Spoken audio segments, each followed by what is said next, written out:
ಎಲ್ಲರಿಗೂ ನಮಸ್ಕಾರ. ಈ ದಿನ ನಾವು ಕಾಲರೇಖೆಯಲ್ಲಿನ 4 ವಿಧಗಳ ಬಗ್ಗೆ ತಿಳಿದುಕೊಳ್ಳೋಣ.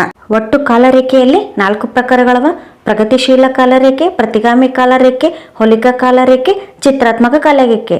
ಅಂದ್ರೆ ಪ್ರಗತಿಶೀಲ ಕಾಲರೇಖೆ ಅಂದ್ರೆ ಏನು? ಇತಿಹಾಸದಲ್ಲಿ ನಡೆದ ಘಟನೆಗಳನ್ನ ಕಾಲರೇಖೆಯ ಮೇಲೆ ಒಂದರ ನಂತರ ಮತ್ತೊಂದು ಮುಂದುವರಿಯುತ್ತಾ ಹೋಗಿರ್ತದ. ಇದನ್ನ ತಿಳಿಸೋದಕ್ಕೆ ಅಂತ ಪ್ರಗತಿಶೀಲ ಕಾಲರೇಖೆ ಅಂತೇವಿ. ಪ್ರತಿಗಾಮಿ ಕಾಲರೇಖೆಯಲ್ಲಿ ಹಿಮ್ಮುಖವಾಗಿ ಹೋಗಿರ್ತಾವ.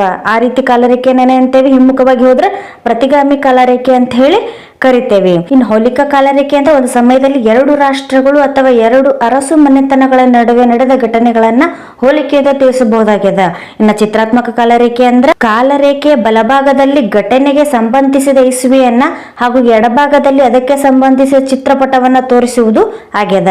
ಇವೆಲ್ಲನಪ್ಪ ಕಾಲರೇಖೆಗಳು. ಈ ಕಾಲರೇಖೆಗಳ ಮೇಲೆ ಟಿಇಟಿ ಪ್ರಶ್ನೆ ಪತ್ರಿಕೆಯಲ್ಲಿ ಹಲವು ಬಾರಿ ಪ್ರಶ್ನೆಗಳನ್ನ ಕೇಳಲಾಗಿದೆ. ಧನ್ಯವಾದಗಳು.